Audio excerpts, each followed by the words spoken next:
mike otia bango na nsima mpo na nini okoki kozwa te mona na yo oya ndako tokoki koaksepte te kifoi na mboka eyibele kinondoka mpo na nini boye bakonzi ozwa mesure bobongisa biso vie sociale ISA université la belle ville tonembela balicencie université ya Lubumbashi ISP Mbandaka université ya Kisangani Bandundu Katanga Kasai occidental Kasai oriental kuna na Kivu boyokanga malamu na lele moyen te ebela balicencie ebela badoctorat basalaka te bagradue basusu bakufa basala te azali na mosala te moyen te bajournaliste bolo baverité mpona nini ozolo baverité te bajournaliste un siècle de vie ah seigneur mpona nini boye tosala nini bandeko bakimaki bamboka ebele totondami na Kinshasa minduki partout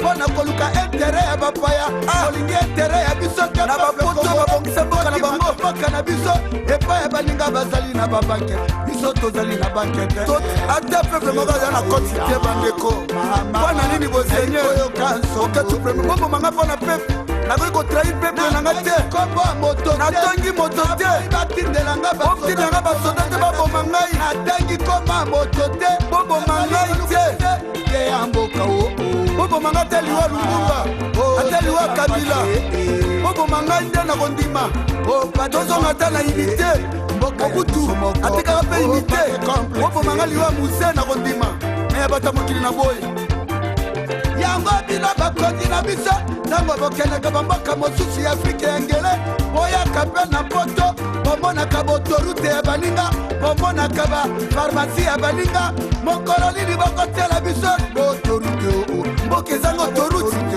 twana nsima na bakongo na lukala twana kulingongo naloba naikoyoka nsoni ya bapolitisien balobi eglize katolike ezali mabe katolike etonga baekole na Kinshasa barombobiba protestant atonga baekole partout papa Simon Kimbango atikela biso bekole bongo bino medisali mpe atonga bekole bongo bino bapaster bosaleli biso na Kinshasa otonga pi bekole na bino osombi mpe bandeko na poto omonisi batata mpasi.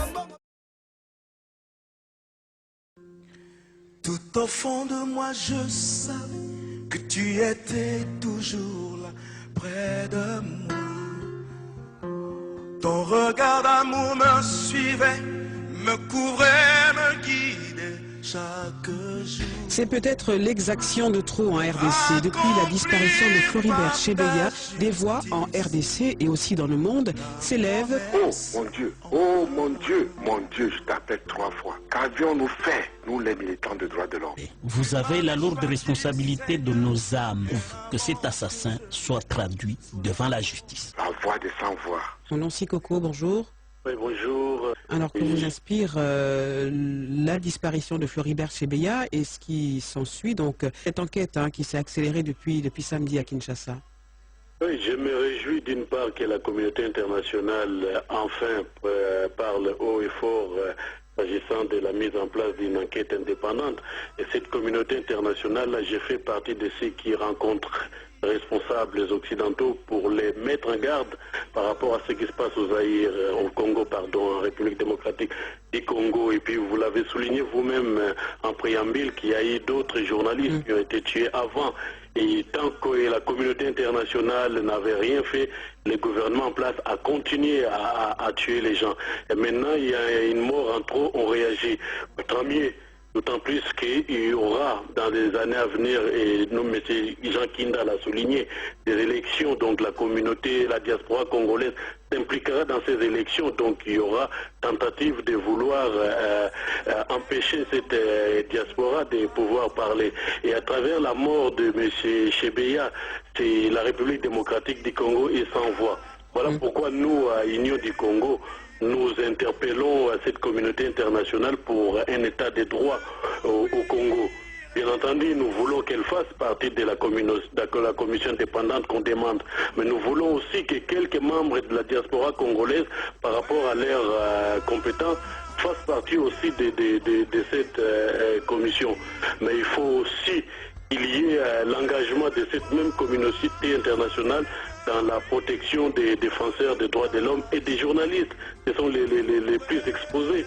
Mais nous exigeons aussi les éclaircissements sur les massacres de la population. Je pense entre autres à Bouddha Congo et tant d'autres groupes qui se sont manifestés dans le passé. Alors justement, certaines personnes estiment que si Floribert Chebeya a été assassiné, c'est parce que justement il enquêtait sur des dossiers sensibles, hein, comme sur ces fameux massacres, notamment des massacres qui ont eu lieu au Bas-Congo, tout à fait, voilà. début 2007. Mais tout ça, Madame Dieki, c'est le résultat de l'impunité qui prévaut en République démocratique du Congo. Les criminels ne sont pas inquiétés. C'est la même chose pour les violences sexuelles faites aux femmes. Ils sont même récompensés. Il y a eu même une loi d'amnistie promulguée par le président de la République pour faire des guerres insurrectionnelles, pour amnistier ces criminels. Donc l'accumulation de tout ça fait que certaines personnes se sont créées intouchables et qui pouvaient même mettre fin à la vie de quelqu'un.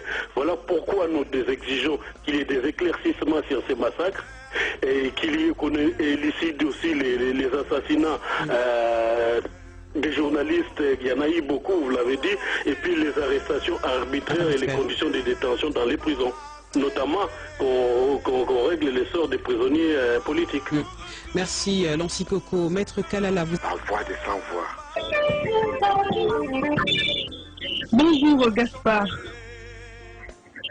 Oui, bonjour. Oui, vous êtes à Paris, vous êtes président de l'Union du Congo. C'est une structure de promotion et de défense des droits de l'homme. Aujourd'hui, nous parlons du regard que portent les auditeurs sur le travail des défenseurs des droits de l'homme.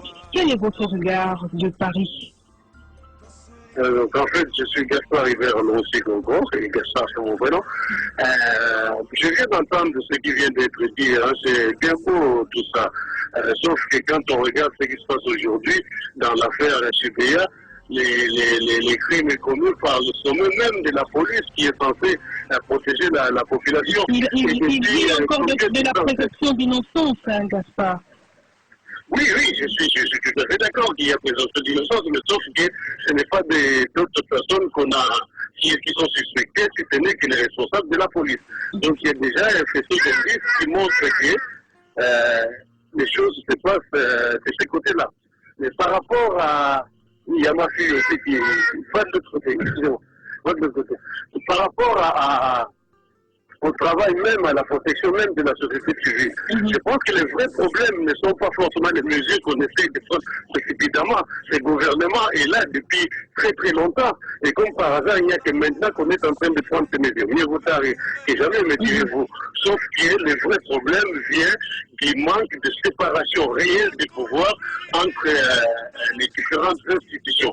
Comment voulez-vous que des gens qui sont censés être des hommes organes, qui dirigeantent tout à partir de certaines officines, puissent respecter la chose publique ou faire respecter les droits fondamentaux? Tant qu'on ne réglera pas cette histoire-là, tout ce qu'on dira, ce sera de la parlotte, on mettra la charrue avant le bœuf. Donc ce qu'on demande à ces gouvernements-là, c'est d'avoir le courage de faire en sorte que chaque institution puisse fonctionner indépendamment pour que dans un pays où il y a quasiment faillite de l'État, où l'opposition ne joue plus son rôle de contre-pouvoir, que la société civile, heureusement qu'il est là, servent de garde-fous à titre provisoire, parce que nous voulons que la justice revienne entre les mains de ceux qui sont censés le faire appliquer, pour que la société civile ne joue qu'un rôle secondaire et non pas ne monte au créneau comme ça tout le temps, avec tout ce que cela comporte comme risque.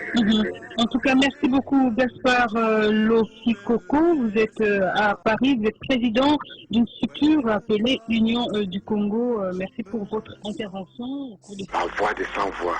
Au Seigneur, que vous vous reposez, qu'il se repose en paix. Oui, j'ai la douleur